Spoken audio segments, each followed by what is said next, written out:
Pasamos a hablar del tema del día y continuamos con el tema del narcotráfico, porque el ministro de la Senat reveló un dato bastante importante. Por cada cultivo de marihuana que es destruido, el precio del estupefaciente aumenta. Roberto Coronel tiene más detalles. Así es, Patricia, y esto responde básicamente a la misma ley de la oferta y la demanda. Ante la mayor cantidad de demanda y la escasez del producto, el precio final tiende a aumentarse. Esto es lo que sucede precisamente con cada intervención que realiza la Secretaría Nacional Antidrogas o bien el Departamento Antinarcóticos de la Policía Nacional. Este comportamiento del mercado da pie a que se instale de vuelta un debate muy serio en la sociedad paraguaya y particularmente en el Congreso Nacional, la posibilidad de legalizar los cultivos de marihuana. Yo les voy a hacer un sincericidio acá. Pasa que cuando nosotros hacemos grandes operaciones de incautación de droga, destrucción de marihuana, como una política todavía aislada, lo que hacemos realmente indirectamente es mantener el buen precio de la marihuana. No solo mantener, sube el precio de la marihuana.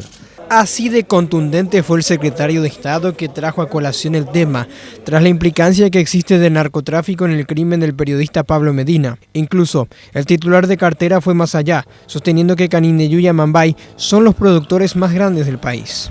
¿Y qué pasa? Aquel que no fue golpeado porque pagó, porque hubo corrupción, porque tuvo suerte y no era rentable operar en ese lugar, por lo que quiera. Ganó mucho dinero con la marihuana y está realmente rabiosamente protegiendo su producción. No ocurre así con la cotización. Sube la cotización y eso estimula otra vez la producción. Esta situación abre nuevamente la discusión sobre la legalización o no de la marihuana, a lo que el ministro dijo. Hay que estudiarlo eso, no hay que improvisar en drogas, vamos a entender primero bien qué es el cannabis, qué tipo de cannabis tenemos, cuál es la superficie, para buscar, voy a terminar esto, para buscar tener datos científicos que ayuden a proyectar políticas públicas, no decir un no porque no, ni un sí porque sí. Queremos nuestros propios datos que nos... ¿Pablo Medina es una víctima del narcotráfico? Estoy más que convencido que sí. Solamente 175 kilos de marihuana, como por ejemplo, tiene un valor de 20 millones de guaraníes en el mercado local y en otros países supera los 150 millones. Se estima que en todo el territorio paraguayo existen más de 6.000 hectáreas de cultivos de cannabis. De esta cantidad de cultivos, un 75% se encuentra en el departamento de Amambay.